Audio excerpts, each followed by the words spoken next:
Então, boa noite para todos, para todas vocês, e para o professor Paulo, que é o nosso convidado de hoje, na nossa disciplina de tópicos especiais em gestão educacional, supervisão e inspeção educacional. Nós convidamos o professor Paulo, para estar junto conosco nessa noite, nesse finalzinho de noite, conversando um pouco sobre a pesquisa que ele já realizou a respeito dessa dinâmica educacional que envolve a questão da inspeção escolar, e nós vamos poder conversar um pouco com ele. Seja muito bem-vindo, viu, professor Paulo? Desde já eu agradeço a sua disponibilidade, e vamos combinar então, Paulo, qual a dinâmica que você gostaria, como que você quer aí proceder, para a gente dar continuidade aí a esse trabalho. Fique à vontade. Eu montei uma apresentação no PowerPoint, para as alunas poderem se inteirar um pouco do assunto, e eu acho que aí eu posso fazer a apresentação e depois a gente abre para discussão, tá bom? Porque é bem teórico a apresentação, então eu acho que seria mais prático se a gente fizesse a apresentação primeiro. Claro que se tiver alguma dúvida, no processo, vocês podem perguntar, ou abrir o microfone, ou fazer a pergunta no chat. Aí, no caso, como eu vou estar apresentando, eu não vou ver o chat. Então, aí a Elaine pode me avisar da pergunta e eu paro para responder. Pode ser assim? Para mim está ótimo. E vocês, meninas? Tá bonzinho? Combinado? Uhum. Então, eu vou compartilhar com vocês aqui os slides para a gente poder começar. Eu trabalhei entre 2010 e 2017 num instituto da Unesco, lá em Buenos Aires, na Argentina, cujo objetivo desse instituto é trabalhar com todos os países da América Latina na área de planejamento educacional. E um projeto específico que eu fui para trabalhar com nesse instituto, foi justamente sobre formação de inspetores e supervisores escolares. O trabalho que eu fiz especificamente lá foi voltado, apesar do instituto trabalhar com países da América Latina, na ocasião eu fui contratado para trabalhar com a formação de inspetores para Angola, na África. E quando a gente fez esse trabalho com Angola, foi feito todo um estudo sobre a questão da inspeção dos sistemas nacionais de inspeção e supervisão escolar, que é um pouco que eu vou falar para vocês hoje. Porque, não sei se vocês conhecem um pouco da realidade de Angola, Angola é um país de colonização portuguesa, como o Brasil, só que de independência bastante mais tardia do que nós, Nós nos tornamos independentes em 1822, no ano que vem a gente faz 200 anos de independência, e Angola somente se tornou independente em meados da década de 70 do século passado, E foi uma independência muito difícil, de Portugal, muito difícil porque ela se deu a partir de uma revolução, no país, que levou ao poder um grupo que se colocou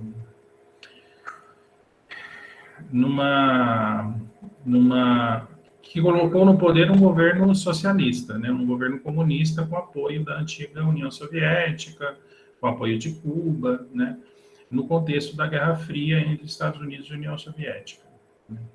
E com isso, durante algum tempo, houve uma guerra muito grande no país. Depois se instaurou um período de controle, dentro do país, mas no final do século XX, ocorreu uma guerra civil novamente, e aí finalmente foi feito um acordo de paz, no ano de 2001, E aí, nos primeiros 10 anos do século XX agora, né, do século XXI, desculpa, Angola passou por um processo de reconstrução, né, e o grande interesse das potências mundiais em Angola, né, se deve justamente por duas questões. Primeiro, o petróleo, né, que o território angolano é muito rico em petróleo, e diamante, né, bem no interior do continente africano, em duas províncias, Lunda Norte e Lunda Sul, tem muita mineração de diamante, né? Então, o grande interesse, né, e a grande disputa em que envolveu, né, o território angolano foi em função dessa questão econômica. E esse instituto da Unesco, né, a Unesco é um braço das Nações Unidas para educação, ciência e cultura, né,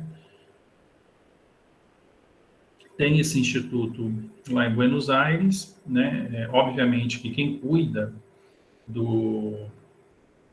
das questões do continente africano não é o Instituto da Unesco na Argentina, né, em Buenos Aires, como eu já falei, quem cuida é esse Instituto da Unesco na Argentina, cuida das questões de planejamento educacional na América Latina.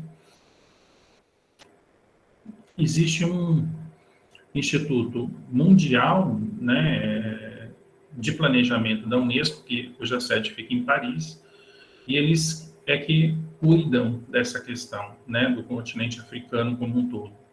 E eles receberam uma demanda do governo angolano, com financiamento da União Europeia, na época, para renovação do sistema de inspeção escolar em Angola, que ainda era um remanescente da época da colonização portuguesa, né? E aí, quando eles receberam essa demanda, eles não tinham eles não tinham equipe para trabalhar com Angola em função da língua, né, do idioma. Eles falam português com sotaque de Portugal, e aí eles mandaram para Buenos Aires. Quando bateu lá em Buenos Aires, também eles não tinham equipe, porque a maioria dos consultores que trabalhavam no Instituto de Buenos Aires falavam espanhol. E aí eles abriram um edital para contratação de consultores brasileiros para trabalhar lá. E eles já tinham uma pessoa trabalhando lá, brasileiro, né, que coordenaria o projeto, e eles precisavam de mais duas pessoas. Uma das pessoas que foi selecionada acabou não indo para morar na Argentina, mas eu fui, mas com esse objetivo de trabalhar com Angola. E foi nesse contexto que a gente começou a desenvolver o trabalho com essa questão da inspeção lá, né? Então, para situar um pouquinho vocês esse trabalho. Bom,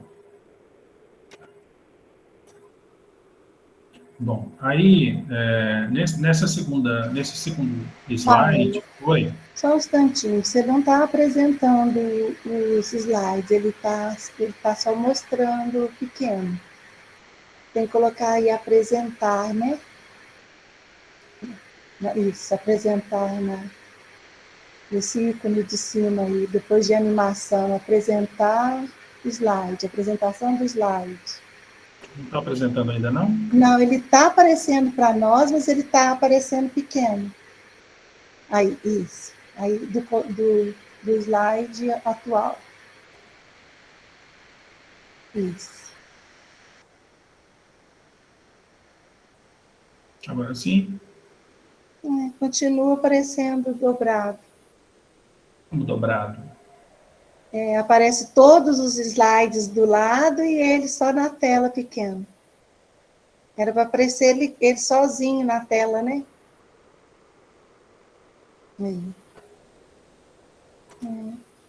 Agora não está, não? Não. Mas vamos acompanhando, tá? Dá para acompanhar. Estranho, porque eu estou colocando aqui para ele apresentar em tela cheia, mas não está apresentando. É,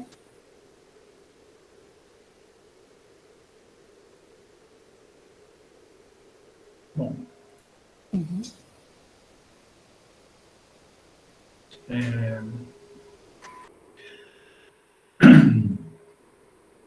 a inspeção, então, né, aqui a gente tem inspeção escolar, supervisão escolar, né, essa é uma das questões, né, que sempre que sempre são complicadas quando a gente fala desse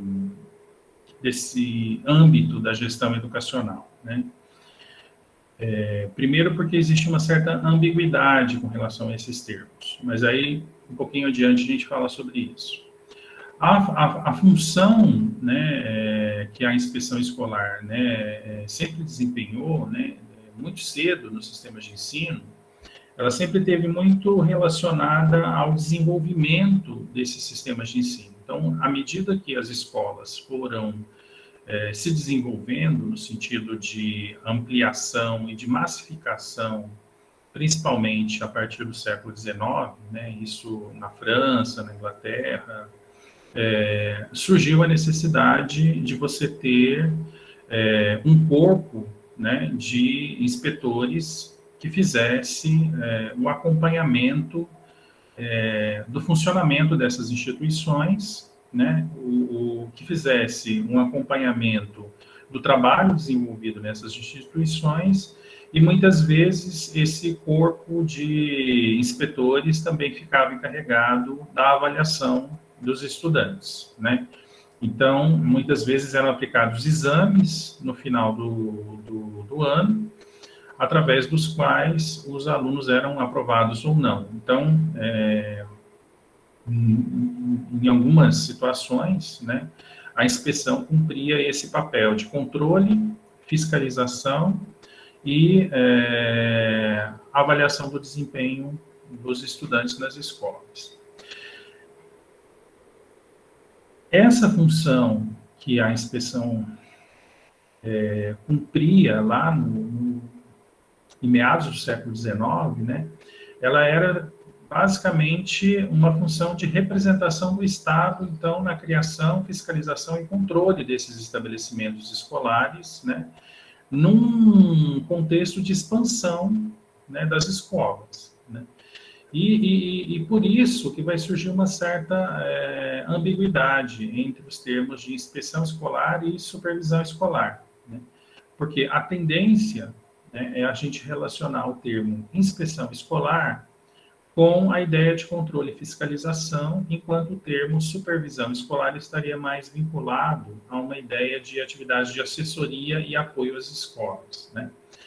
Essa é uma ideia, né, que esse corpo de funcionários, ao longo do tempo, né, vai começar a exercer essas quatro atividades, né, de fiscalização, controle, assessoria e apoio às escolas, né.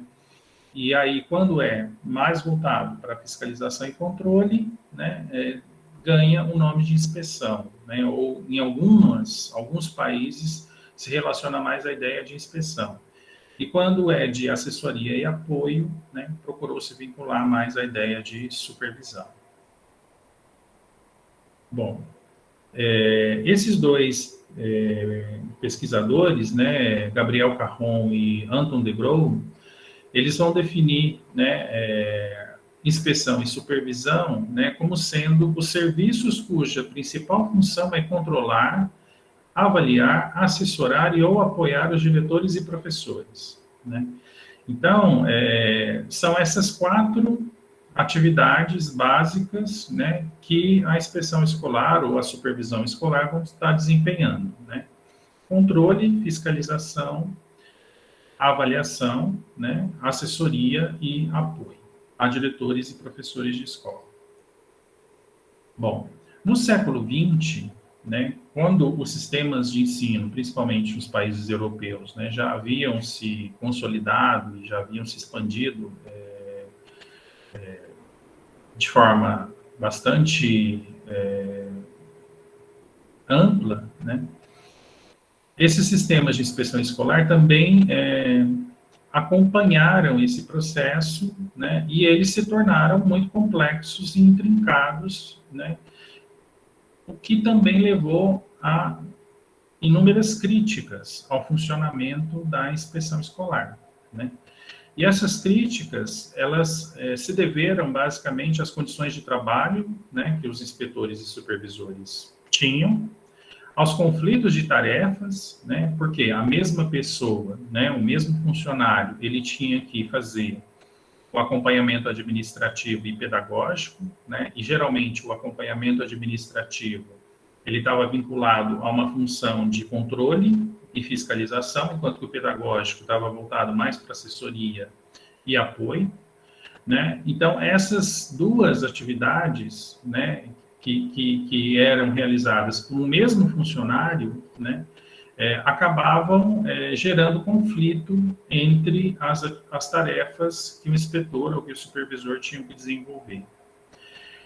Por outro lado, existiam também práticas tradicionais de recrutamento e formação desses supervisores e inspetores, né? Então, não havia uma modernização desse processo de como esses inspetores eram recrutados e formados para serem inspetores, falta de apoio profissional para a realização do trabalho, né? Então, com a expansão dos sistemas de ensino, haviam escolas em várias localidades, e com isso os inspetores não conseguiam atingir todas as escolas, porque eles precisavam de condições, né, de deslocamento para chegar às escolas mais distantes, né, muitas vezes não só de deslocamento, mas também para poder permanecer nesse local, alimentação, às vezes até hospedagem, porque dependendo da distância que a escola ficava da sede onde funcionava a inspeção ou a supervisão de ensino, eles precisavam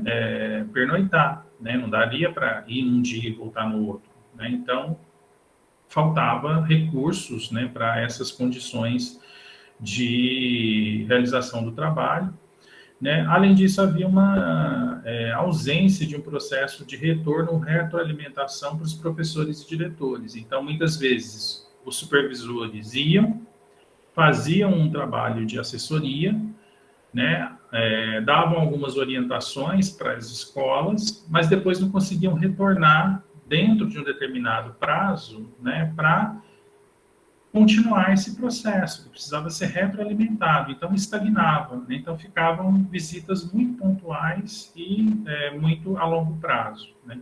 Então essas situações acabavam criando, né, muitas críticas, geraram muitas críticas ao trabalho que os inspetores ou supervisores faziam. No final do século XX, nos anos 80 e nos anos 90, né, a insatisfação com o funcionamento e os resultados da educação formal, né, fez com que vários países efetuassem reformas nos moldes, ou melhor, nos modelos, né, de governo e administração dos sistemas de ensino, dos sistemas escolares, né. É o período também que coincide aí, né, com as mudanças e transformações que a gente tem na sociedade como um todo, né, como reformas neoliberais, avanço do desenvolvimento tecnológico, né,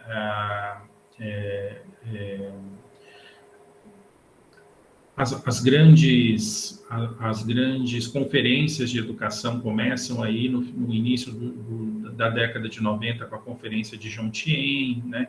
Então, isso leva a toda uma discussão sobre, né, a necessidade de melhoria da qualidade da educação e, por consequência, essa melhoria da qualidade da educação também passa por uma reformulação dos sistemas de ensino, né, o que leva também a uma reflexão, né, e a necessidade de repensar os sistemas de inspeção, né, de controle, fiscalização e de supervisão, de apoio e assessoria às escolas, diretores e professores, né. Os países mais centralistas, né, os países que tinham um serviço de inspeção, né, mais centralizado, pensaram as reformas de uma forma em que descentralizassem esses serviços de inspeção, né? No caso, a gente tem aí a Espanha, a França, a Suécia, a Argentina, o Paraguai, a Venezuela e a Colômbia como exemplo, né?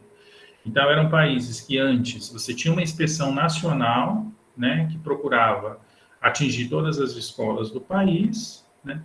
E nesse momento, no final do século passado, né, nos anos 80, nos anos 90, promovem reformas em que eles descentralizam esses sistemas de inspeção, ou seja, essa inspeção mais centralizada, né, ela perde força, né, às vezes até mesmo deixa de existir, e você cria um sistema de inspeção mais localizado, mais próximo das escolas.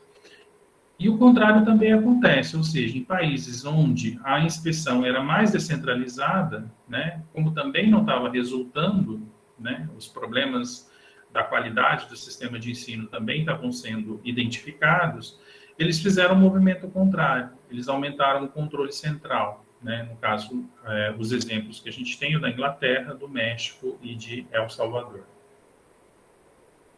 Para a gente ver, então, que o sistema como um todo estava de certa forma, em crise, né? Então, a gente não tem, assim, naquele momento, no final do século XX, né, um sistema de inspeção ou de supervisão que a gente pode dizer assim, não, nesse lugar está funcionando de uma forma satisfatória, né? Então, a reforma ela vai acontecer de uma maneira bastante generalizada, né?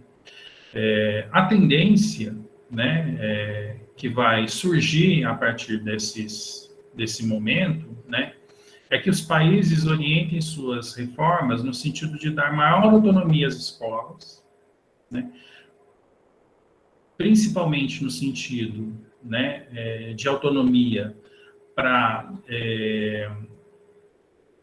dar conta, né, da melhoria da qualidade, ou seja, aquela função de apoio e assessoria que a supervisão fazia, ela passa a ser uma função interna da escola, principalmente dos diretores das escolas, né?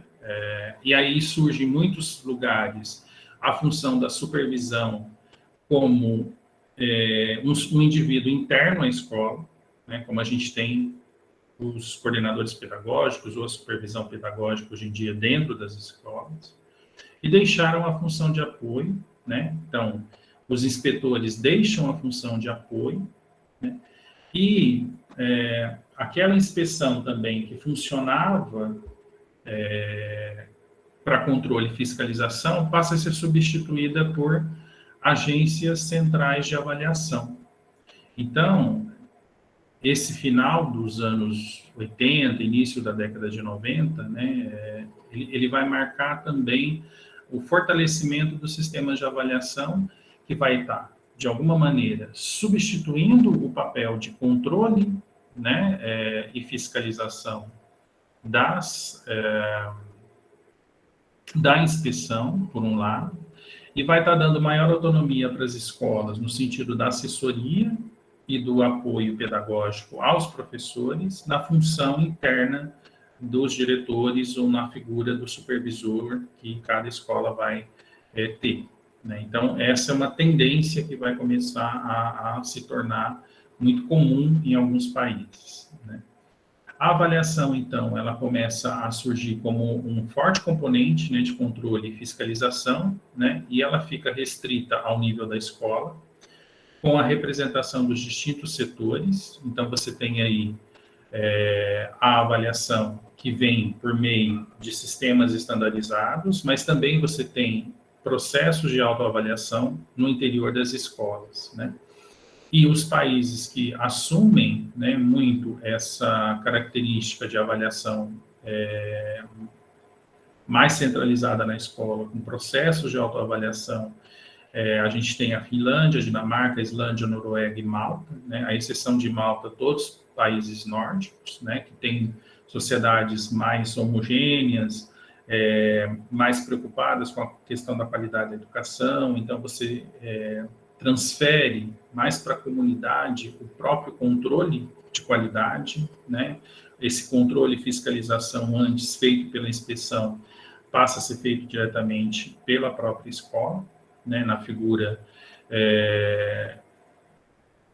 de distintos atores escolares e da comunidade através desses processos de autoavaliação. Porém, né, por mais que pareça, né, que essa tendência eliminaria os sistemas de inspeção e supervisão, esses mesmos autores, né, Caron e de Grove, vão afirmar que isso não vai acontecer, né, que as reformas não vão eliminar a ideia de que a supervisão era necessária e útil, né, mas que seria necessário repensar esse agente, né, do sistema de ensino, para que ele atuasse de forma mais eficiente e trouxesse benefícios para as escolas e professores.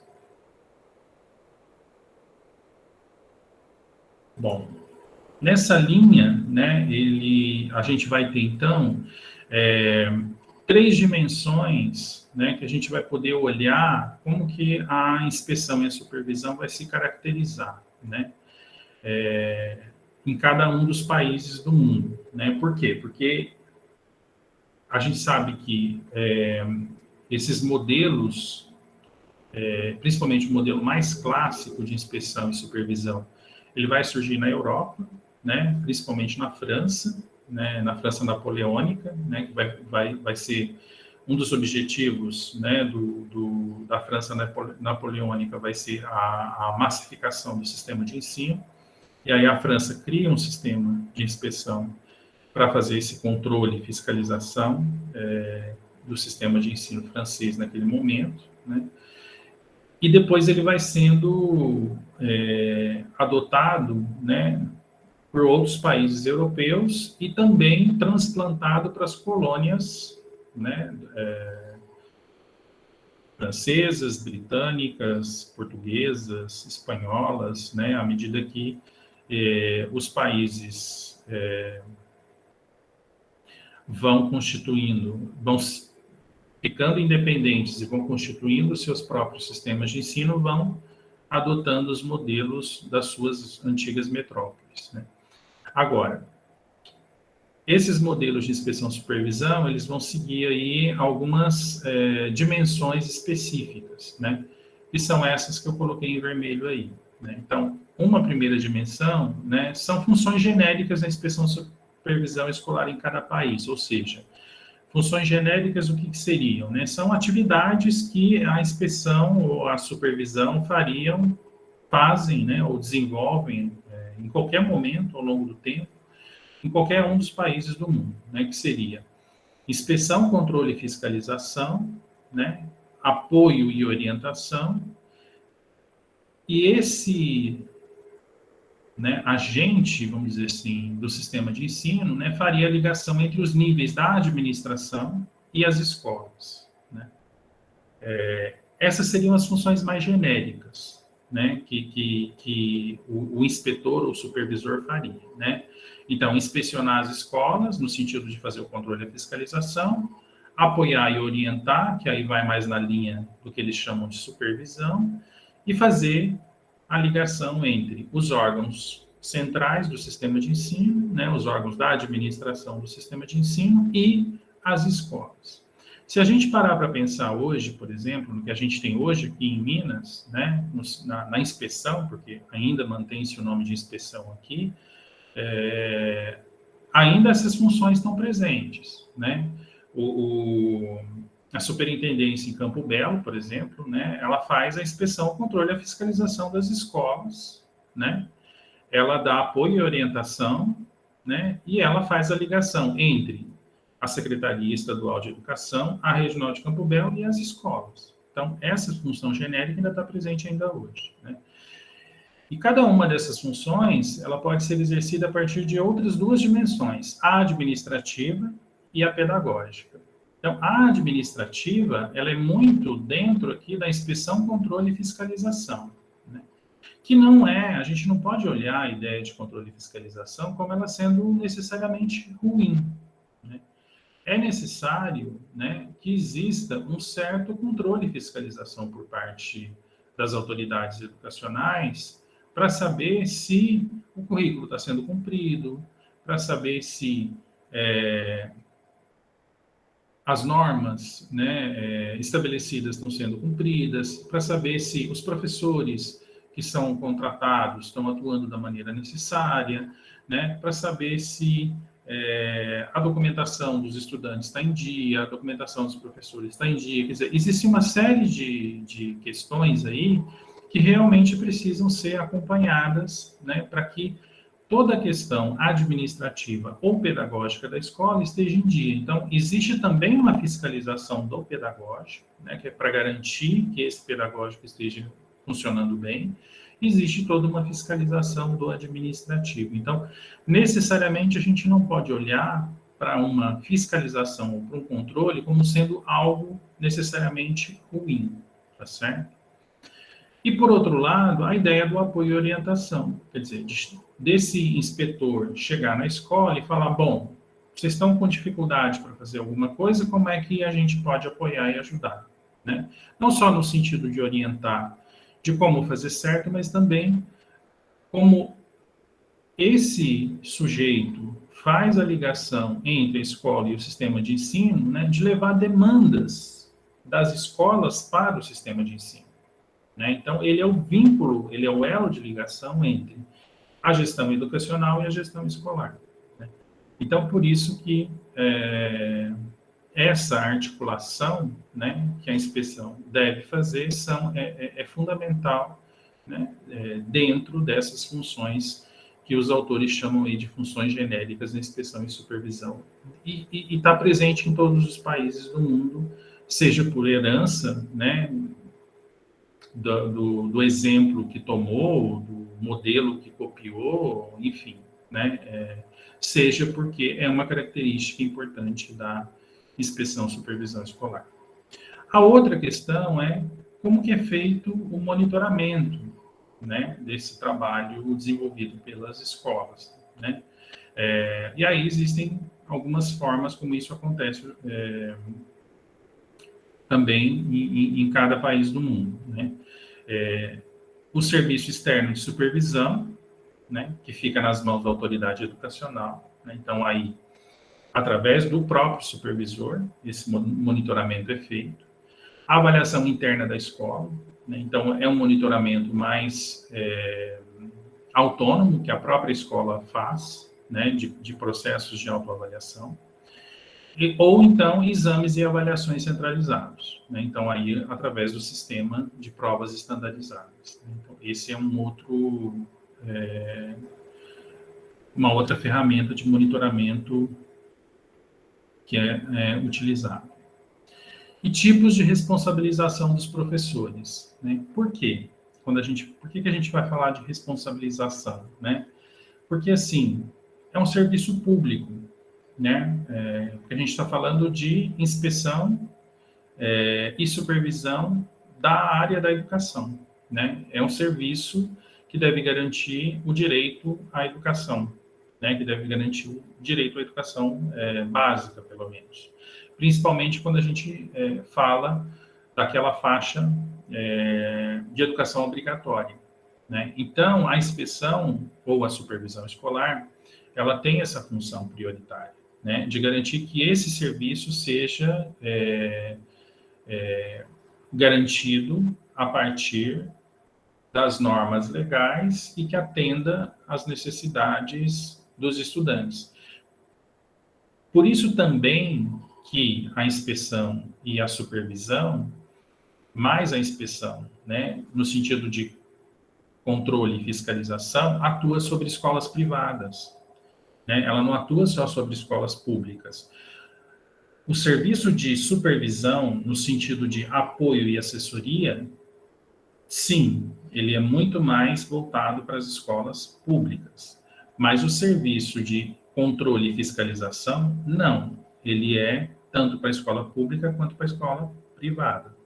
Tá certo? Porque o serviço de assessoria, né, como orientar o professor, como orientar o diretor, no sentido, né, de melhoria da qualidade pedagógica daquela escola, No caso das escolas privadas, estou falando agora do Brasil, né?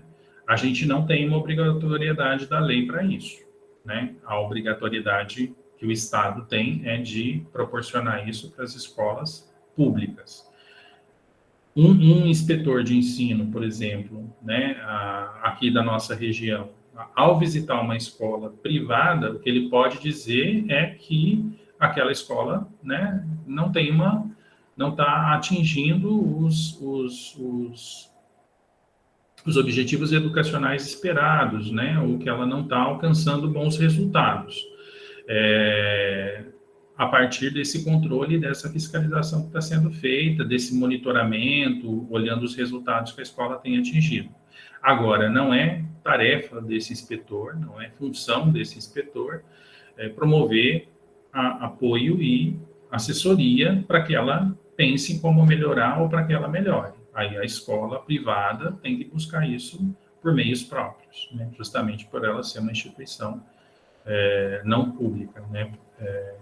Ela tem que se organizar para isso. Agora, os tipos de responsabilização dos professores, pensando agora, né, no serviço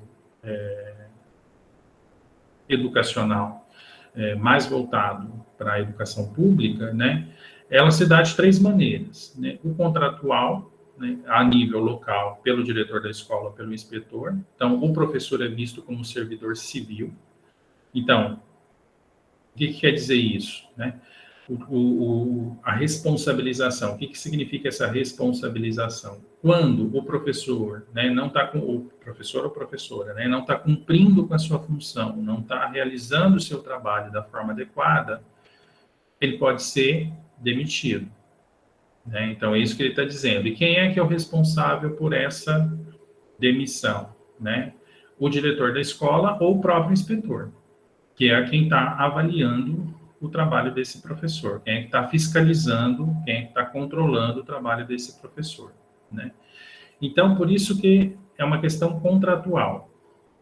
No nosso caso, no Brasil, não é assim que funciona, né? Aqui a gente está falando de uma coisa mais mundial, né? Existem países no mundo que é assim que funciona, né?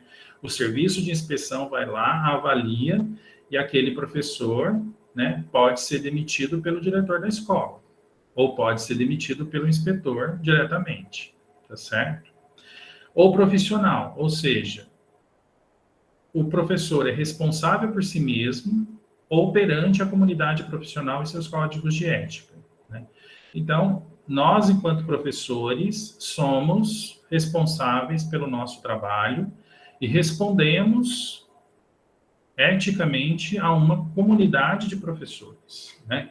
Então, se o meu trabalho não está sendo bem feito, né, se o meu trabalho não está sendo bem realizado, eu vou estar sendo questionado por essa comunidade profissional, né, pelo meu mau desempenho enquanto docente, né? Geralmente isso é feito em alguns países onde existe uma associação de professores muito forte. Então, eu respondo perante ao meu grupo de professores, ao meu grupo de colegas professores. Paulo.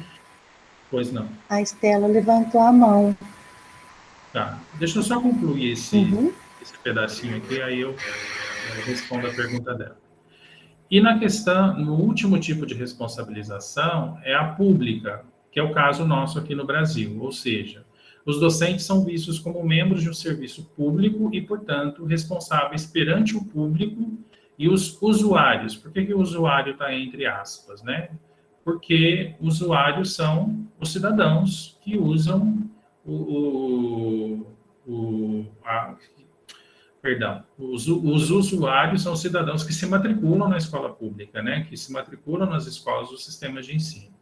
Então, os docentes são funcionários públicos. Então, eles têm que responder perante a quem contrata, mas aí quem contrata é a Secretaria Estadual de Educação, é a Secretaria Municipal de Educação, é o Ministério da Educação. No nosso caso, no meu caso, no caso da Elaine, por exemplo, quem nos contrata é o Ministério da Educação, né? Nós somos servidores públicos federais. Então, por isso que a gente responde perante o público, né? Enquanto funcionários públicos, né? Então, é um outro tipo de responsabilização.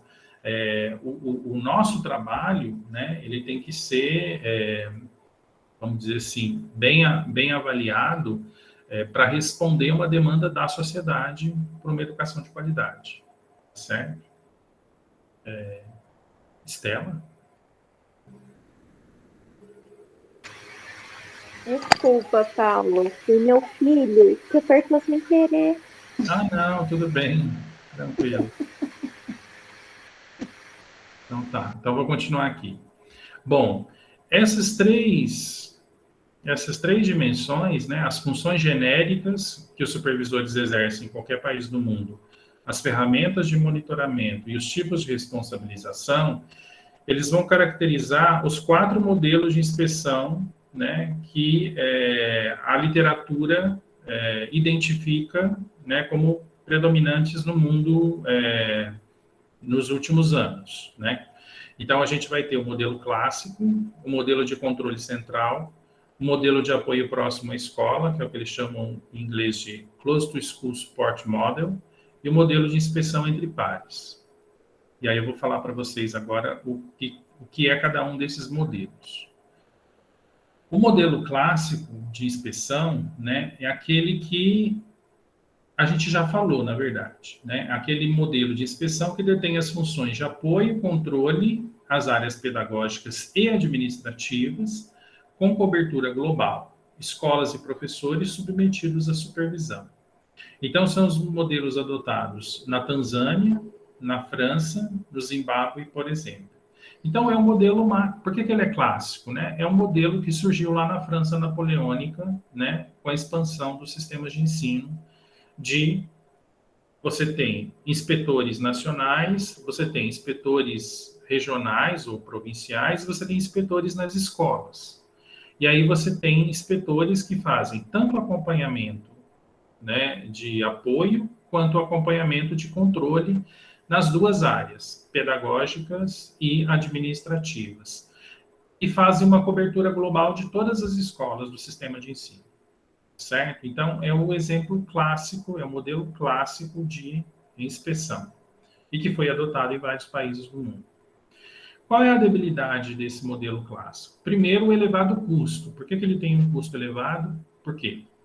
Para cobrir todas as escolas e para ele ter inspetores no âmbito nacional, inspetores no âmbito regional, inspetores no âmbito local, ele tem aí um número muito grande de profissionais sendo contratados para exercer, ou seja, grande quantidade de pessoal. E uma burocracia muito grande e ineficiente, né? E além disso, aquilo que a gente já falou um pouco lá atrás, uma tensão entre os papéis exercidos por essa inspeção e supervisão, ou seja, o conflito entre, ao mesmo tempo que esse sujeito vai a uma escola para fazer o controle e a fiscalização de aspectos administrativos e pedagógicos, é ele mesmo que tem que dar o suporte, né, ou apoio e assessoria para a melhoria dessas questões junto a diretores e professores. Né? Então, fica uma coisa um pouco conflituosa. Né? Então, essa é uma debilidade. Né? É uma das debilidades do modelo clássico. O monitoramento, nesse modelo clássico, ele acontece através da supervisão externa. Né? Então, não existe uma autoavaliação, por exemplo, das instituições ou uma avaliação interna feita por alguns membros da instituição. É só o olhar externo mesmo sobre a instituição. Né? E a responsabilização, ela se dá através do empregador. Né? Então, geralmente, é um governo central, né? Então, portanto, é o Ministério da Educação que contrata e é o Ministério da Educação que responsabiliza pelo resultado ruim e, portanto, é quem demite também o professor, tá certo? Então, é uma relação bem direta nesse sentido. Esse é o modelo clássico de inspeção e supervisão e que a Tanzânia, por exemplo, apesar de ser um país de colonização inglesa, acabou adotando, né? E era um modelo adotado na França. A França, que criou esse modelo mais clássico de inspeção, né? Claro que nos últimos anos, né, principalmente aí a partir do fim dos anos 80 e agora mais recentemente, ela não tem esse modelo clássico dessa forma. Ele foi passando por várias reformas, né, e se transformando. Mas esse é um modelo que ainda está presente em alguns países, principalmente países do continente africano, do sudeste asiático, que não conseguiram ainda modificar muito esse sistema de inspeção. Angola, por exemplo, quando a gente começou a trabalhar com eles, eles tinham um modelo clássico de inspeção. A figura, o inspetor fazia todo esse trabalho, né, de apoio, assessoria, controle e fiscalização. Só que, na maioria das vezes, né, os relatos que a gente tinha nós tínhamos dos professores, dos diretores de escola, é que os inspetores eram muito mais voltados para o controle e fiscalização. Tanto que a gente tem relatos, assim, de inspetores, quando eles chegavam às escolas para fazer as visitas, dos diretores fugirem da escola, darem um jeito de fugir da escola, porque eles eram criticados, eles eram punidos, eles recebiam críticas, né, em função do trabalho de todos os erros que eram encontrados, de todos os problemas. Então, assim, a parte de assessoria e apoio não era nunca feita, né? Então, era realmente uma postura muito autoritária da inspeção. Então, os inspetores, inclusive, eram geralmente sujeitos... eram homens, né, em sua maioria, né, haviam poucas mulheres que exerciam a função de inspetoras da educação em Angola, até porque era um país é um país até hoje, né, bastante machista, e, por outro lado,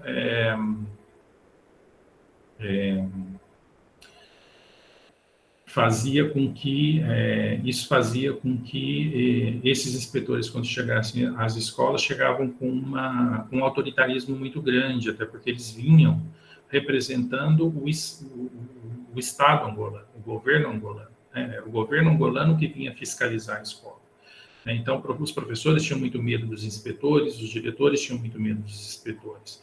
E alguns inspetores usavam esse medo, né, de uma forma ruim mesmo, né, para exercer controle, para exercer poder sobre essas pessoas. Então, quando nós começamos a trabalhar com eles, também a gente precisou fazer um trabalho de mudar essa mentalidade com relação ao papel da inspeção, ao papel da supervisão, ao papel desses sujeitos chegando na escola, de mostrar, de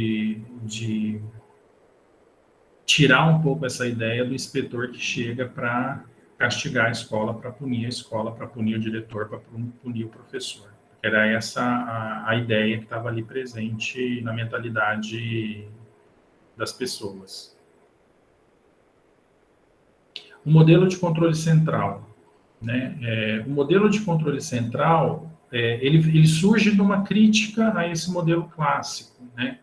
Que englobava todas as funções, mas que não dava conta de realizar todas as funções e que acabava priorizando a função de controle e fiscalização, né?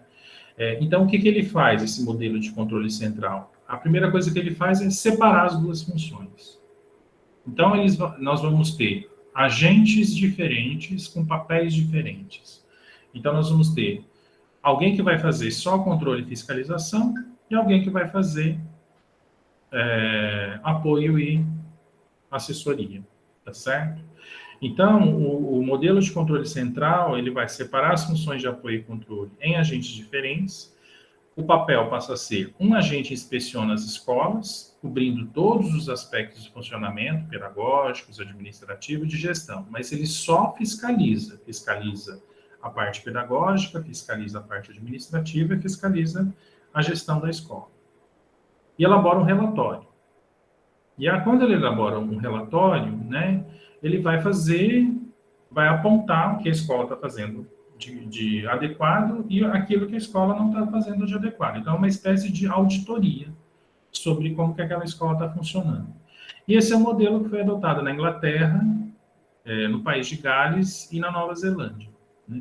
E as funções de apoio e melhora, elas ficam relegadas aos agentes do nível escolar.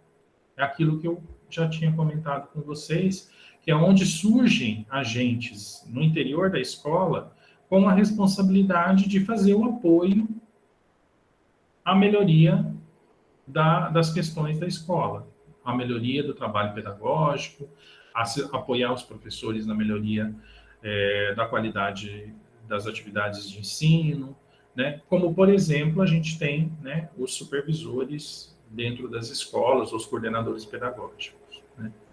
Qual é a debilidade desse modelo de controle central, né? Primeiro que ele gera muita ansiedade quando é agendada a visita de inspeção à escola. Por quê? Porque a inspeção, esse agente da inspeção, ele continua, né, vindo à escola para fazer essa auditoria, para fazer essa fiscalização, esse controle. Esse agente continua existindo. Então, quando é agendada essa visita, ainda continua existindo uma ideia de que, olha, vai vir uma pessoa do Estado ver como é que a gente está trabalhando, checar o nosso trabalho, nos avaliar. Ainda gera um clima de tensão e ainda gera uma certa instabilidade no interior da escola e uma preocupação no interior da escola. E ainda, né, como agora, né, você tem o trabalho de assessoria, o trabalho de apoio, né, que antes era também feito por esse mesmo agente, mas agora está sendo feito internamente dentro da própria escola, você gera conflitos dentro da própria escola. Por quê? Porque se esse relatório aponta falhas, né, dentro da escola, o questionamento vai surgir entre as pessoas dentro da escola, né? Então, quando a escola sabe que vai vir a fiscalização, né, da inspeção, gera essa preocupação com o resultado disso. Até porque tem uma consequência, né? Então, assim, não é que vai, fiscaliza, faz um relatório, aponta o que está certo, o que está errado e fica tudo bem. Não, né? Tem escolas que recebem menos recursos em função disso, tem escolas que são fechadas em função de um mau desempenho, né? Então, assim, dependendo do país, você tem aí, em função desse relatório do inspetor, consequências que a escola deve enfrentar, né, já que ela não está conseguindo atingir aí as metas propostas, tá certo? Então, o relatório é decisivo sobre o futuro da instituição. Então, por isso que gera esse conflito no interior da escola, né? Por isso que gera essa preocupação quando a inspeção vem. E essa inspeção, ela é menor, né? Ela não tem essa preocupação de ser uma inspeção constante, né? Ou uma inspeção mais frequente. Ela é uma inspeção que passa a cada 2 anos, por isso que ela funciona como uma auditoria, como foi dito anteriormente, né? A cada 2 anos, a cada 3 anos, a escola passa por essa inspeção, né? Que faz um relatório e diz à escola, olha, vocês estão indo bem, vocês estão indo mal, toma cuidado, porque senão essa escola pode ser fechada, né? Então, é bem nessa linha mesmo. Vocês precisam melhorar, porque na próxima avaliação essa escola pode ser fechada. Então, é bem nesse sentido mesmo. Quer dizer, então, a responsabilização, né, como a gente falou, ela passa a ser sobre a escola e os professores. Então, você passa a ter aí uma responsabilização muito forte sobre a escola e os professores, né? Em relação ao empregador, ou seja, o Ministério da Educação contrata, né, tem essa inspeção que vai lá fazer a fiscalização e o controle, mas ele pode fechar a escola, demitir professor, demitir diretor em função de um resultado de uma avaliação ruim. E também ao público, né? E o público, nesse sentido, não é como a gente falou antes da ideia de cidadão, mas da ideia de cliente mesmo, da ideia de mercado. Por quê? Porque qual que é a lógica que está colocada nesse caso do controle central aqui, no modelo de controle central? É que esses resultados são públicos, são divulgados. E aí eu, enquanto pai de aluno, mãe de aluno, eu vou procurar as escolas com melhores avaliações para matricular o meu filho. Por isso que, além das escolas ficarem preocupadas com o resultado dos relatórios e com a possibilidade de terem menos recursos, de serem fechadas, enfim, com esse tipo de consequência, também existe uma outra consequência que é, bom, se a gente tiver um resultado ruim, mas a gente continuar funcionando, a gente pode perder aluno. Por quê? Porque quando os pais souberem que o nosso resultado está ruim, eles podem tirar a criança daqui e levar para uma escola com resultado melhor, né? Que é a ideia, né, de você criar na educação quase que um mercado mesmo de educacional, quer dizer, você escolher a escola em função do desempenho dela.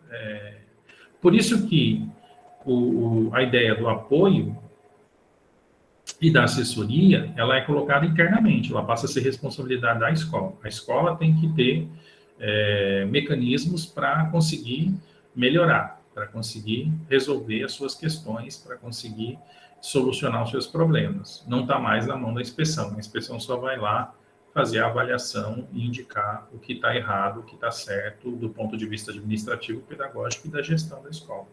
Simples assim. E aí o monitoramento é feito com esses instrumentos de visita e os relatórios que a inspeção faz e que são públicos. Por isso que possibilita a escolha por parte das famílias das escolas que eles querem matricular os filhos. Um outro modelo que surge, né, é o modelo de apoio próximo à escola, né? Como que funciona esse modelo de apoio próximo à escola, né? Você não é um modelo de auditoria, né, como o anterior, né, pelo contrário, mas ele é um modelo de apoio e assessoria, ou seja, o sistema de inspeção considera que as escolas apresentam diferenças entre si, né? As escolas, elas funcionam em bairros diferentes, elas têm alunos e alunas frequentando com características diferentes, né? Não só sociais, mas econômicas, culturais, enfim, né? Uma série de questões, professores com formações diferentes. Bom, as escolas são diferentes entre si por diferentes motivos, né? Resumindo. Portanto, qual é a lógica que está colocada nesse modelo de apoio próximo à escola? As escolas que conseguem ter um melhor desempenho, né, ou seja, que têm um resultado mais efetivo, elas precisam de menos acompanhamento, menos apoio. Elas caminham melhor sozinhas, certo? Então, elas podem se encarregar do seu próprio processo, né? Enquanto que as escolas mais débeis, mais frágeis, com maiores problemas, essas sim precisam de mais apoio, mais assessoria. Então, esse modelo de apoio próximo à escola, o que ele faz? Ele faz um mapeamento, né, de quais são as escolas que podem caminhar mais sozinhas, porque tem já, né, um sistema mais fortalecido, né, elas conseguem se organizar de uma forma melhor, elas conseguem obter melhores resultados, e quais são as escolas que precisam de mais apoio. E aí a inspeção vai atuar justamente nessas escolas que precisam de mais apoio, com visitas mais regulares, com trabalho mais junto a essas escolas. Por isso que chama de modelo de apoio próximo à escola. E procurando diagnosticar quais são as necessidades dessa instituição, por conta da peculiaridade ou das especificidades que cada escola pode ter. Então, também não é uma assessoria, um apoio padronizado. A gente vai lá, vai identificar, bom, qual é o problema que existe aqui?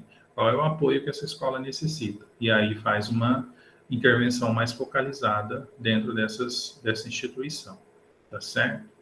E esse é um aspecto positivo, né, desse modelo de apoio próximo à escola. É um modelo que foi adotado no Chile, né, e também em El Salvador.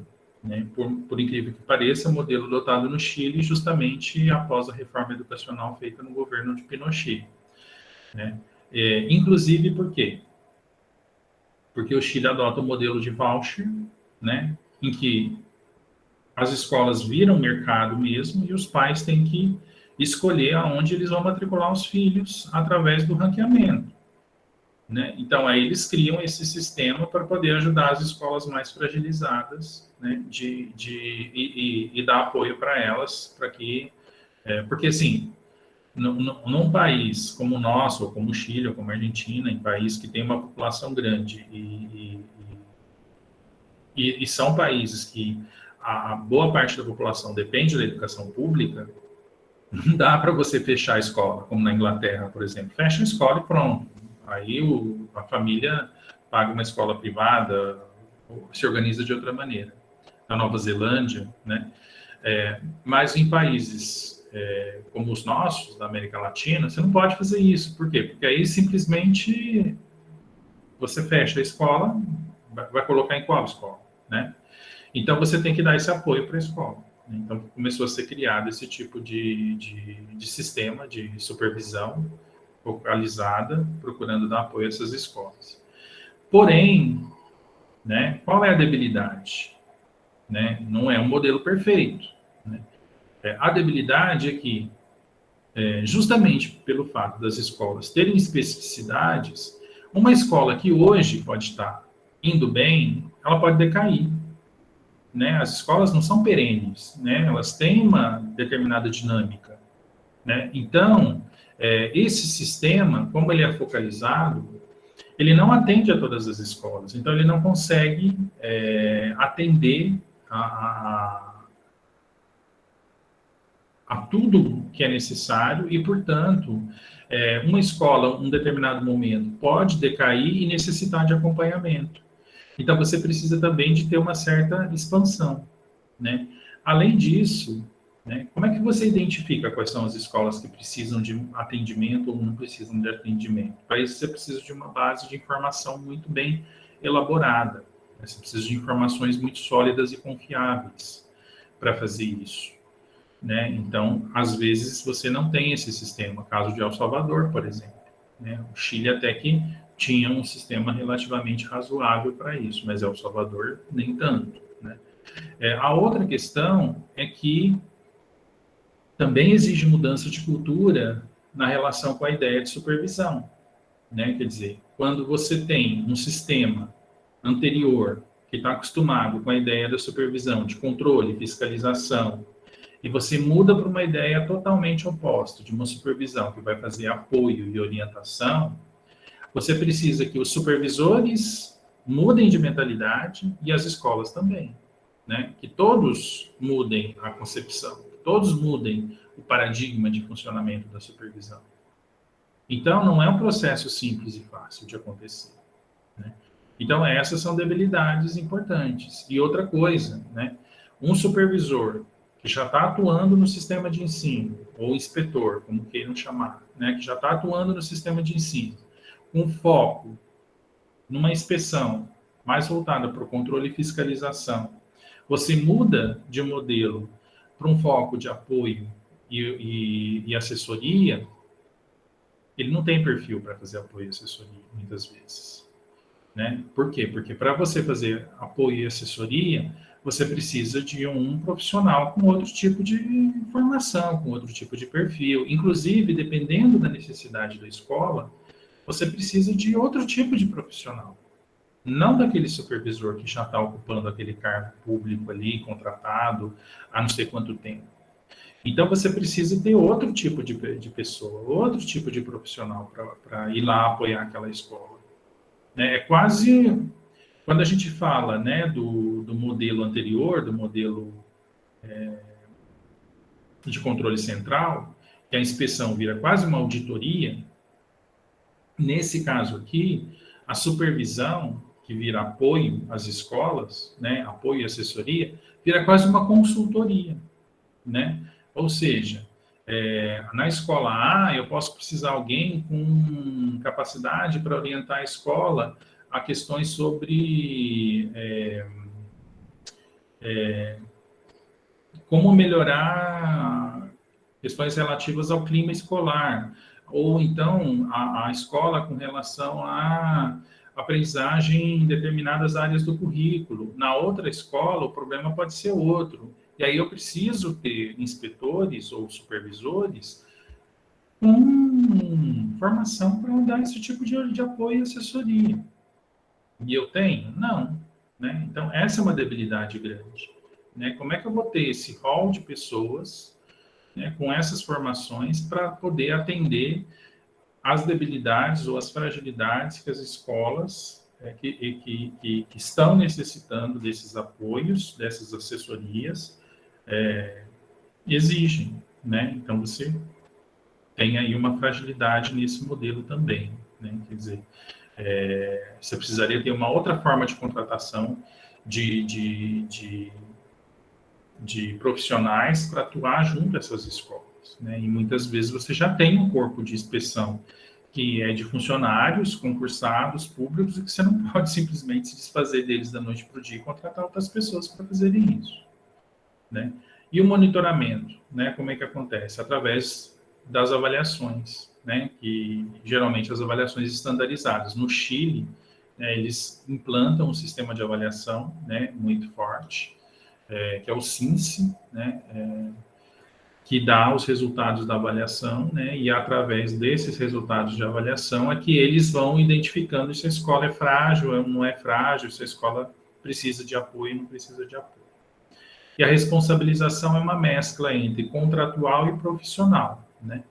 Então, o envolvimento da equipe de professores na autoavaliação e no processo de melhora da própria escola, por um lado, né, mas também na questão contratual em relação ao próprio Ministério da Educação. Porque o Chile é um país central, né? Então, vai ser esse tipo de contratação. Já estou quase terminando, tá? O último modelo é o modelo de inspeção entre pares. Esse é o mais raro de todos, né? Parece que todos eles são meio raros, né? Parece que o modelo clássico é o mais comum, mas esse é o mais raro de todos. Por quê? O que é esse modelo de inspeção entre pares, né? Primeiro que ele é típico, né, de países com grande homogeneidade social, né, onde os professores são bem formados e motivados, com um público confiante no profissionalismo docente e com forte interesse familiar na educação. Já entenderam por que ele é raro, né? Um país com professores bem formados, né, e motivados. Não é o caso do Brasil, por exemplo, né, e de muitos países da América Latina, da África, enfim. Com um público confiante no profissionalismo docente, ou seja, a sociedade confia no trabalho do professor, valoriza o trabalho do professor, sabe que ele é um profissional competente, né? Também não é o caso nosso, infelizmente. E com forte interesse das famílias na educação, né?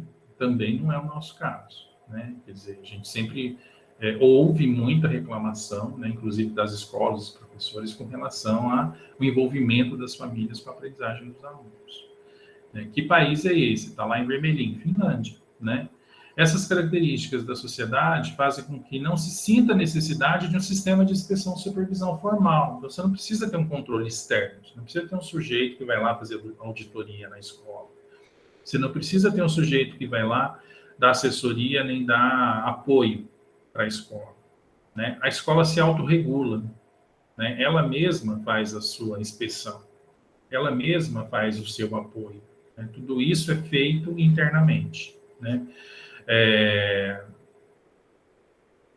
Então, esse é um caso raro, né? Que é o caso da Finlândia, né? Que ela praticamente não tem um sistema de supervisão nem de inspeção, né? Cada escola se autorregula sozinha, né? Não sozinha, né? Ela se autorregula internamente com os profissionais que atuam dentro dela e com a comunidade, né?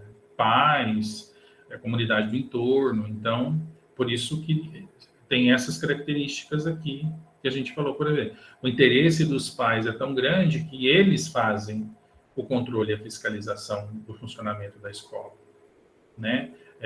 Os professores são motivados e envolvidos, que eles buscam o aprimoramento, que eles buscam o apoio necessário para a melhoria, né? Então, você tem aí, dentro da própria instituição, as condições dadas para suprir aquele trabalho feito por uma inspeção ou supervisão externas.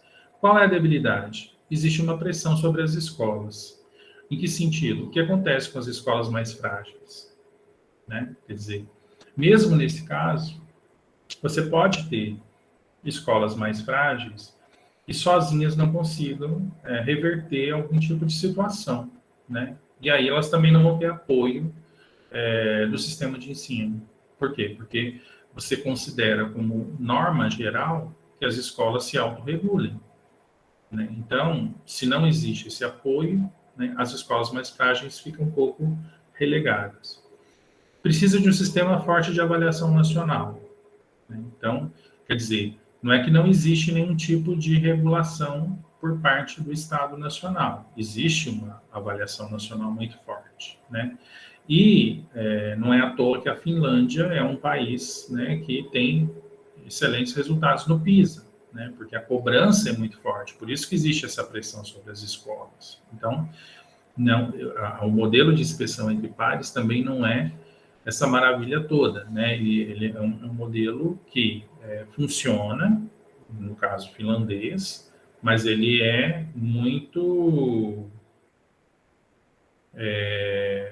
vamos dizer assim, ele é resultado de muita pressão sobre as escolas para garantirem essa melhoria, para garantirem esse funcionamento, para garantirem essa estabilidade. Claro que os professores têm bons salários, claro que os professores têm estímulo para trabalhar, claro que as famílias apoiam, estimulam os filhos, claro que as condições são outras, né? Mas isso não deixa de, né, ter um certo estresse, né, com relação ao desempenho nas avaliações nacional e na avaliação internacional do PISA.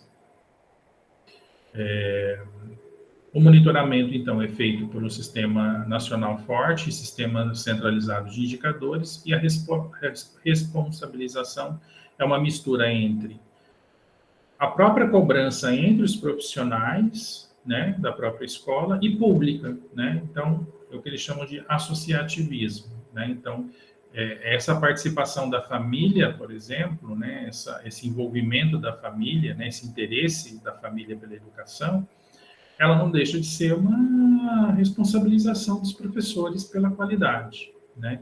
Então, você tem aí um envolvimento público muito forte e, ao mesmo tempo, entre os docentes. Então, um professor que não procura se aperfeiçoar, que não procura desenvolver um bom trabalho, que não procura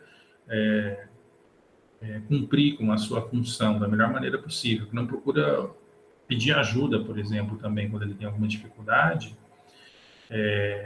ele acaba sendo responsabilizado por algum resultado ruim da escola. Em conclusão, né, o que os pesquisadores apontam é que não se trata de escolher um modelo e aplicar em um determinado país, né? Então, eu vou pegar um modelo entre pares e aplicar em um determinado lugar, porque esse país é parecido com a Finlândia, nem um modelo central, nem nada disso, né? Tampouco escolher algumas características que agradam, né, em um dado modelo e montar uma proposta híbrida, né? Então, não é essa a ideia, nem pegar um modelo e aplicar num lugar, e nem escolher alguns aspectos e aplicar e construir um modelo híbrido, porque eu acho que costura uma coisa daqui, costura uma coisa daqui, e faz um modelo híbrido que combina com a minha realidade. O que os pesquisadores vão dizer? Que é necessário levar em consideração a evolução do sistema educacional daquele país, então eu tenho que estudar como é que esse sistema educacional evoluiu ao longo do tempo, e, consequentemente, as formas que os sistemas de inspeção e supervisão foram assumindo e se relacionando com ele. Por quê? Porque sempre, a maioria dos países sempre teve um sistema de inspeção e supervisão. Então, preciso ver, bom, como é que esse sistema foi se desenvolvendo e como é que ele foi, como é que esse sistema de ensino, como é que esse sistema educacional foi se desenvolvendo e como é que esse sistema de inspeção foi se desenvolvendo em paralelo, né? E de acordo com o Weaver Hightower, né, ele vai dizer que é necessário considerar a ecologia da política. O que é essa ecologia da política? Ele vai dizer que cada política faz parte de um sistema complexo que reflete dinâmicas internacionais, nacionais, regionais e locais, e não pode ser entendida fora delas, fora do seu ambiente e de seu contexto. Ou seja, quando você pensa, né, no sistema de inspeção ou de supervisão de um determinado país ou de um determinado, no nosso caso, né, os nossos sistemas de inspeção e supervisão, nós temos no Brasil, nós não temos um sistema de inspeção e supervisão nacional, né, no caso brasileiro, né, nós temos sistemas de supervisão e inspeção estaduais, cada estado tem um sistema de inspeção ou supervisão, né, Minas chama inspeção, São Paulo chama supervisão, por aí vai, cada estado tem uma nomenclatura, mas basicamente fazem a mesma função. E alguns municípios, né, brasileiros, alguns que eu falo são muitos, inclusive, principalmente as capitais, principalmente municípios mais populosos, também tem sistemas de supervisão ou de inspeção, né? Então, Belo Horizonte, São Paulo, Rio de Janeiro, as grandes redes municipais têm um sistema próprio de inspeção e supervisão que não depende da rede estadual. Lavras, por exemplo, depende da rede estadual, né? A inspeção supervisão, a inspeção de Campo Belo também faz a inspeção das escolas de Lavras. Mas é claro que aí é com um acordo entre Secretaria Municipal e Secretaria Estadual. Por quê? Para não ter uma ingerência, porque as escolas não são estaduais, né? Então, por exemplo, muitas vezes é simplesmente inspeção, não é apoio, não é supervisão, tá certo? Então, tudo isso precisa ficar muito bem caracterizado, dependendo do sistema de ensino, né? Então, e qual é o acordo entre Secretaria Estadual e Secretaria Municipal? Então, isso precisa ser muito bem colocado. Porque tem que ter uma negociação entre Prefeitura e Governo do Estado, entre Secretaria Estadual de Educação e Secretaria Municipal de Educação, tá certo? Normalmente, a negociação é feita entre a secretária ou secretário municipal e a superintendência, né, regional, e depois assinado pelo prefeito. O secretário, geralmente, dependendo do acordo, ele não tem poder para assinar. Por quê? Porque tem que ser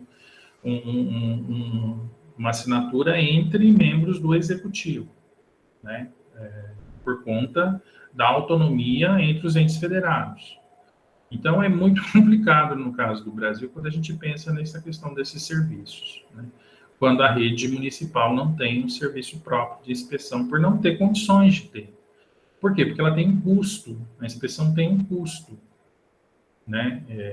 E aí também a gente chama aquele funcionário de dentro da escola, né, que faz o apoio pedagógico, que faz assessoria pedagógica aos professores, de supervisor. Esse também é outra questão, né?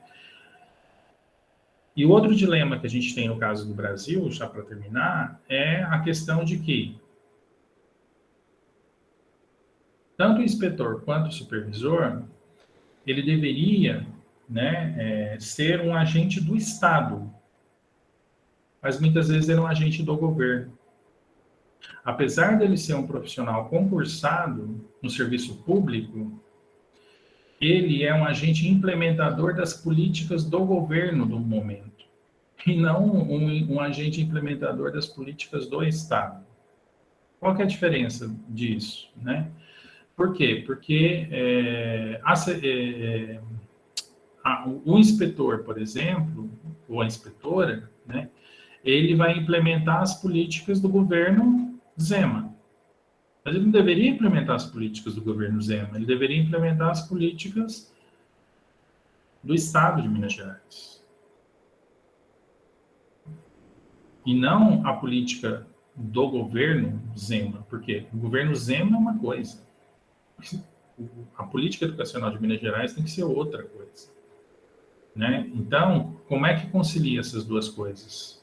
Então, essa é uma outra discussão, quer dizer, o inspetor, né, ou supervisor, que é aquele nome que a gente dê, ele é um agente público do sistema educacional ou ele é um agente do governo, né? Até porque o inspetor, ele é um cargo, ele é concursado. Termina a gestão do Zema o ano que vem, ganha outro, o inspetor não sai, ele continua. Vem outra política, ele vai implementar aquela política, como é que funciona isso? Entenderam? Então, essa lógica é muito confusa na função do supervisor, né? Então, a política educacional tem que ser, antes de tudo, ela tem que ser uma política de Estado, não pode ser uma política de governo. Por isso que a gente tem plano nacional, por isso que a gente tem plano estadual, por isso que a gente tem que ter plano municipal. E, infelizmente, no Brasil, o que predomina é a política de governo. Cada governo entra e começa, parece que começa tudo do zero. E esses profissionais que estão lá, e que são a memória do que as redes têm feito, muitas vezes atuam mais como agentes de governo do que agentes do Estado. Então, esse é um outro problema, né, com relação à identidade da supervisão escolar, né? Que a identidade o supervisor escolar, ele tem que ser um garantidor do direito à educação, tem que ser um garantidor da qualidade da educação, e não um garantidor das políticas de governo de momento, né? Então, esse é um problema, né? Além disso, ao ser um garantidor da qualidade da educação, do direito à educação, das políticas de Estado da educação, ele tem que ser um garantidor da autonomia da escola. E muitas vezes, quando ele garante a política do governo, ele acaba ferindo a autonomia da escola. Por quê? Porque muitas vezes as políticas do governo impedem que a escola desenvolva a sua própria autonomia, o seu próprio projeto pedagógico. Então, assim, a gente está longe ainda de conseguir que a inspeção escolar tenha uma identidade mais tranquila, né? É muito, como a gente falava do modelo clássico, né? Ela é muito conflituosa ainda, né? E essa é uma grande dificuldade, né? Essa é uma foto de qualquer país africano, tá? Mas é a realidade de Angola, que a gente trabalhava em Angola, né? Quer dizer, escola em muitos países africanos ainda é isso, né? Um grupo de alunos, né? Aqui vocês estão vendo um grupo de alunos uniformizados, não sei se vocês estão vendo bem a foto, porque até estou tentando colocar em uma apresentação maior, mas eu acho que não está aparecendo, né? Mas é isso, né? É um quadro encostado numa árvore e os alunos, quando muito sentados, quando conseguem estar sentados, porque muitas vezes as crianças levam uma lata para a escola para poder sentar, porque não tem aonde sentar. Então, imagina o que é você montar um projeto de sistema de inspeção e supervisão escolar num país onde a maioria das escolas funciona dessa maneira. Então, era esse um dos desafios que a gente tinha quando a gente foi trabalhar lá com eles. E aqui no final a gente tem aí as referências que eu usei para montar essa apresentação para vocês. Eu vou parar aqui a apresentação, Elaine, para a gente poder ver se as meninas querem fazer alguma pergunta. Alguma questão, né? Muito interessante, né, Paulo, quando a gente para olhar, né, ter uma visão mais panorâmica, né, de onde vêm essas funções, como que elas foram se constituindo, né, de que forma que elas interferem, né, nos nossos processos. Vocês aí podem ficar.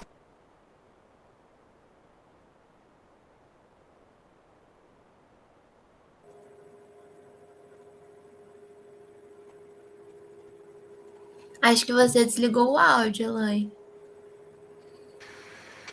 Se vocês quiserem fazer alguma questão, obrigada, viu, Yasmin, para o professor Paulo, né? Ou agradecimento, ou algum comentário.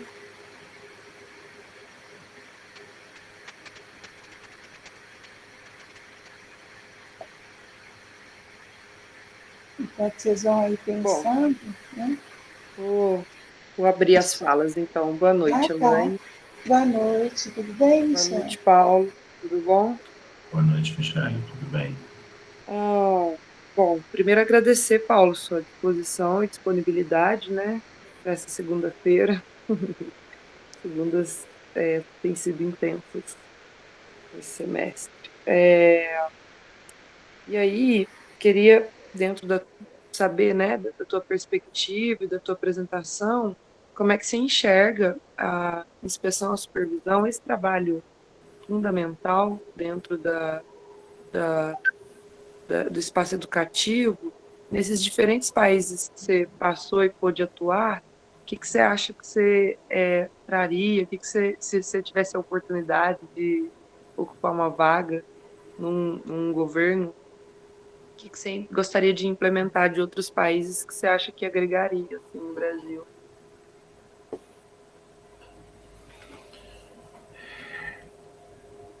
Olha, Michele, é sempre difícil a gente se pensar nesse lugar, né? Não sei se eu gostaria muito de estar nesse lugar, não. De estar à frente de uma gestão, de um governo, né? Mesmo de uma rede municipal que fosse, né? Eu tive contato com professores lá da USP, né? A Lisete, o Rubens, que foram secretários municipais, né? E realmente não é muito fácil, né? Quando a gente chega, né, a ocupar o lugar de gestor educacional, muitas coisas que você gostaria de fazer em termos de ideia quando você está fora, né, que você pensa que poderia fazer e que seria interessante, na hora de implementar não é muito simples, né? Tem muita resistência, inclusive, né, da própria gestão. Mas o que eu penso com relação, eu trabalhei, o que eu acho interessante dessa minha experiência com inspeção e eu nunca fui inspetor, né? Nem supervisor de ensino. Mas eu trabalhei muito tempo na regional em São Paulo, né? Lá a gente chama de diretoria de ensino. Eu trabalhei durante 6 anos na área pedagógica, com assessoria pedagógica, com formação de professores e diretores, junto às escolas, né, da região sul de São Paulo, ali, que ia do Brooklyn até Cidade Ademar, e pegava a parte mais oeste ali de Campo Limpo, Santo Amaro. Não era uma das piores regiões da cidade, não, porque tinha umas quebradas bem pior ali, mas tinha umas escolas ali em condições bem difíceis, né? E a gente fazia um acompanhamento pedagógico das escolas, meio que nessa linha de supervisão, né, de apoio e assessoria pedagógica das escolas, e as supervisoras, né, porque lá eles não chamam inspetores, chamam supervisores, faziam mais esse acompanhamento de controle e fiscalização, né?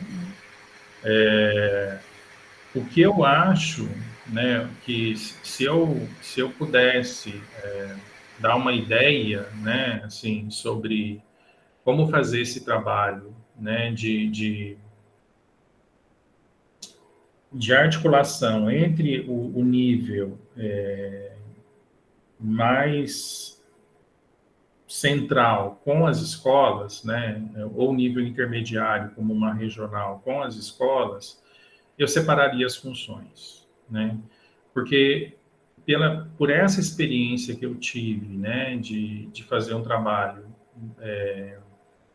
de assessoria pedagógica com as escolas, a gente via que a gente era muito bem recebido pelos professores, a gente era muito bem acolhido pela direção da escola, né? E eles queriam que a gente fosse, né? A limitação que a gente sentia é que nós éramos poucos, né? Esse é o grande problema. Nós tínhamos 84 escolas, né? E assim, 84 escolas que eram gigantes. Nós tínhamos escolas que tinham 1.500 alunos naquela área da cidade ali, porque São Paulo é enorme.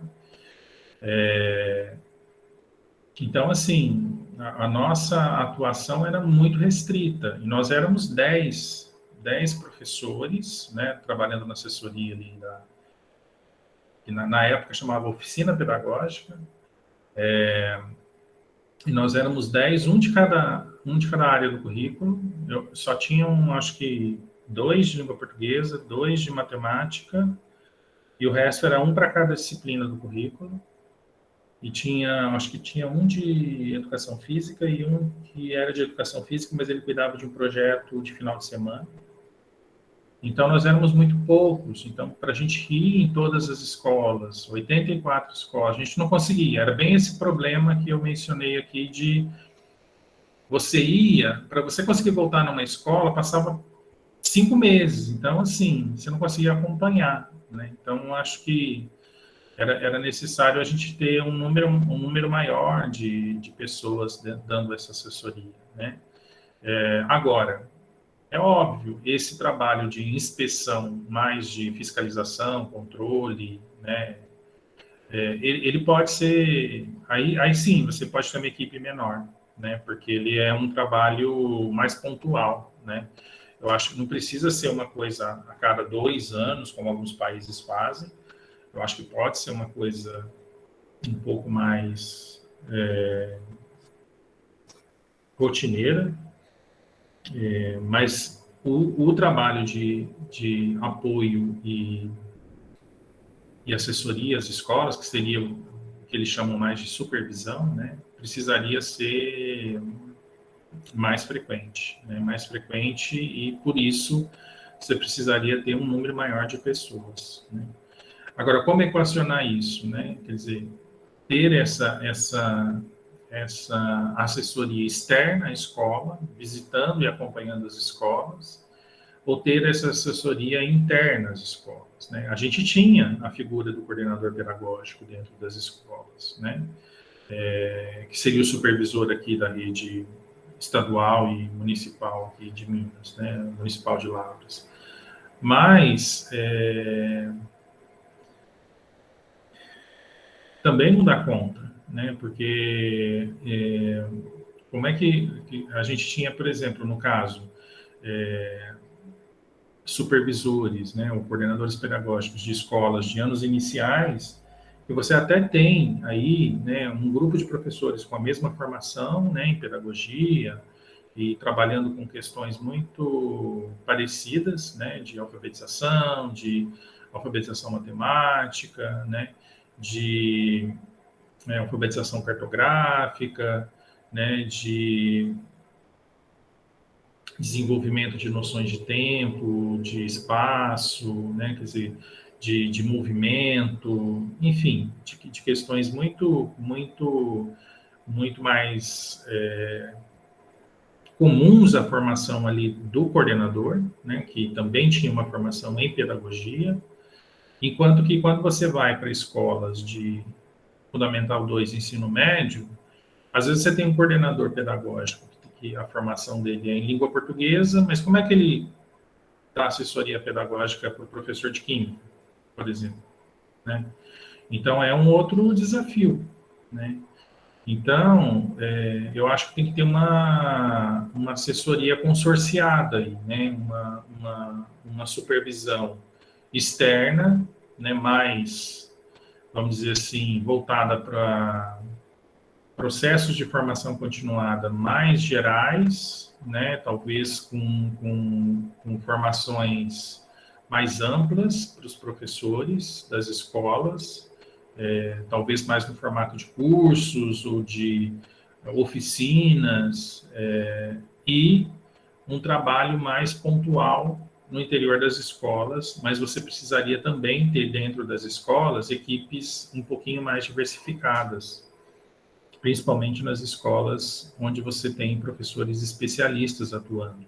E mesmo nas escolas de anos iniciais de ensino fundamental, eu acho que precisa ter mais de um coordenador, porque precisaria ser pelo menos ser um coordenador por período, porque muitas vezes os coordenadores eram coordenadores da escola como um todo, então ele trabalhava manhã e tarde, e é muito desgastante esse trabalho.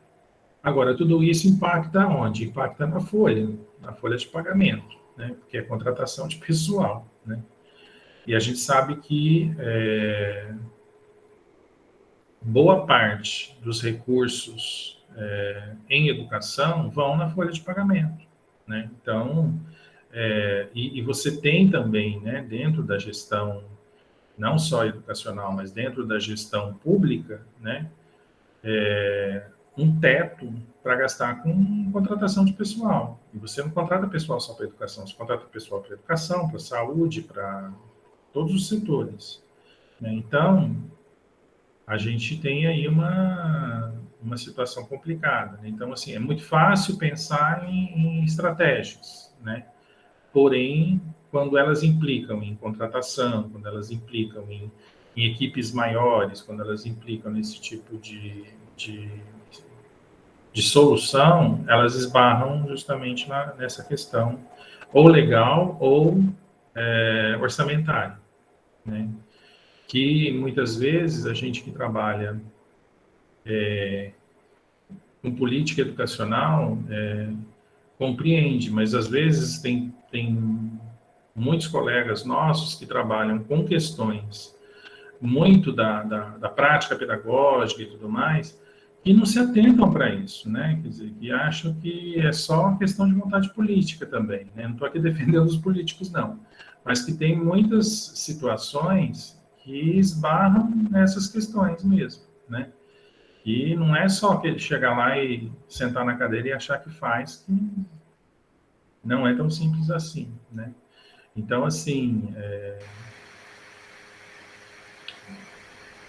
aquilo que eu falei para você, eu acho que essa separação, né, que o modelo de controle central propõe entre você ter uma inspeção que faz o controle, a fiscalização, e você ter uma supervisão que faz o apoio e assessoria, eu acho que ela é interessante, mas eu acho que ela não pode ser como do modelo central, não, de maneira alguma. Eu acho que ela poderia ser, meu entendimento, ela poderia ser mais interessante se ela fosse um pouco na perspectiva do modelo mais focalizado, né, mais próximo à escola, né, nessa perspectiva. Mas eu acho que o investimento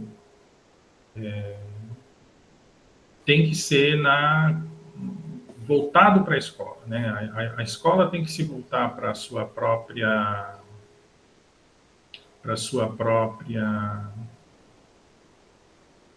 para resgatar a sua própria autonomia. A escola perdeu isso totalmente. Não é que a escola perdeu, não. Isso foi tirado da escola, né? Isso foi tirado da escola e a escola... E quando eu falo escola, eu falo os professores, a própria direção, né? Que é a ideia de construir o seu projeto de escola mesmo. Que é retomar a ideia de construir o seu projeto pedagógico, né? E o Estado, o governo, tem o papel de assessorar isso, e não de ditar como isso deve ser, né? Aí eu acho que... mas eu acho que a gente está longe de recuperar isso, porque a tendência é o contrário, né? Vir tudo pronto. E, infelizmente, sem querer criticar muitos professores, colegas nossos, né, da educação básica, as próprias condições de trabalho fazem com que eles aceitem isso, porque é difícil ter tempo para planejar, né? É difícil ter tempo para fazer essas discussões.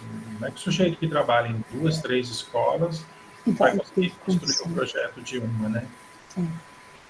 Ô Paulo, tem um ponto que eu acho bem interessante. Primeiro, eu quero agradecer mesmo você pela sua disponibilidade, né? O segundo ponto que eu gostaria de destacar, depois de deixar disponibilizado para a gente as referências, porque é um estudo interessante, né, para a gente poder ter acesso às informações, né, principalmente aqui colocando. E esse ponto que você toca nesse finalzinho de noite, né, que a gente está aqui terminando a nossa aula, que é essa retirada, né, a retirada da autonomia, né, a retirada do direito dos profissionais e das profissionais que atuam nas escolas de repensar sobre as suas próprias práticas, né, e caminhos aí dessa gestão, né, por onde que você caminha, e construir juntos mecanismos, né, de controles, mecanismos de observação, de avanços, né, que são pensados com a construção dos projetos políticos, pedagógicos da escola, e que às vezes ficam tão distanciados, né? Isso. Para mim, assim, a sua apresentação foi muito válida, porque a gente, dentro dessa disciplina, a gente trabalha nessa perspectiva de entender melhor esse campo, né, de atuação, e essas várias faces, né, de atuação da inspeção. E para mim foi muito interessante, agradeço, Paulo. Muito obrigada. Alguém aí ainda, né, quer aí colocar uma questão para o Paulo, a gente ir encerrando, agradecê-lo, né, se vocês aí desejam.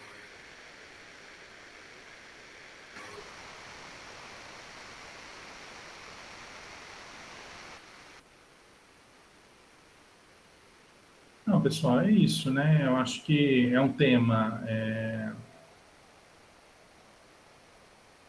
interessante, mas é um tema complexo, né, para muitos de nós, né? Até porque ele envolve muitas questões, né? No nosso caso aqui no Brasil, né, quando a gente olha para a inspeção ou para a supervisão, né, nesse lugar, né,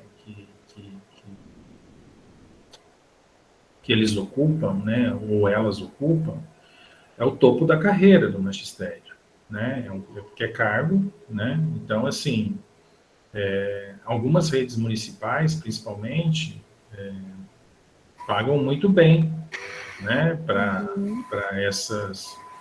Por exemplo, a rede municipal de Campinas, uma supervisora ou inspetora, né, ela ganha um salário muito bom, né, tá quase o mesmo salário que um professor universitário. Não sei quanto está agora, mas um tempo atrás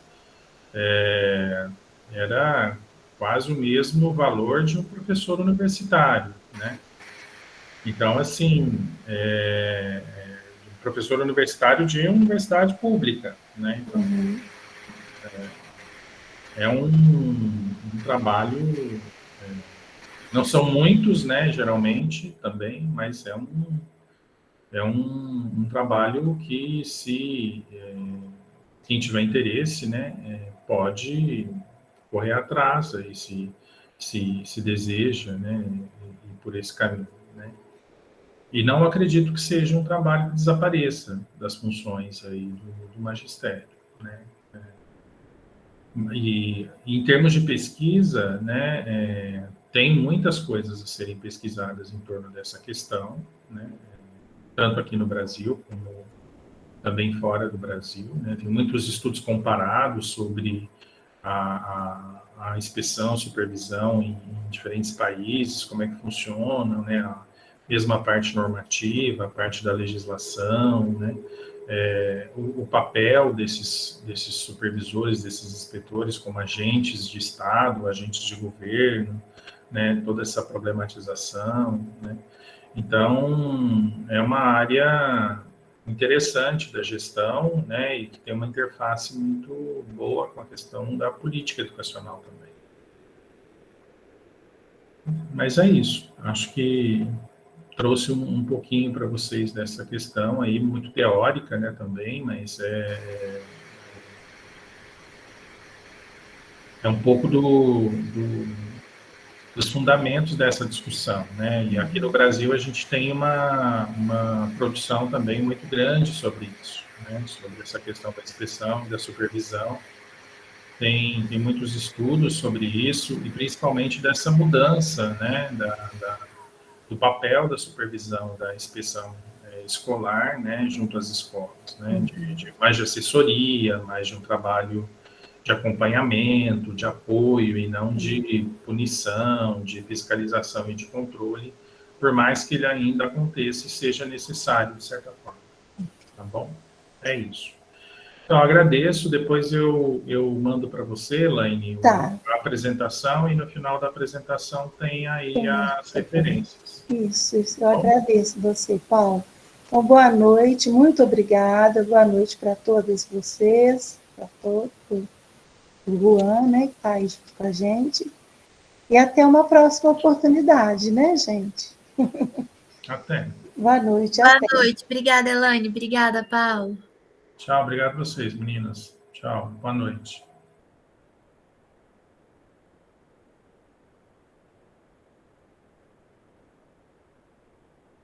Muito obrigada, valeu mesmo, viu? Por nada, Elaine.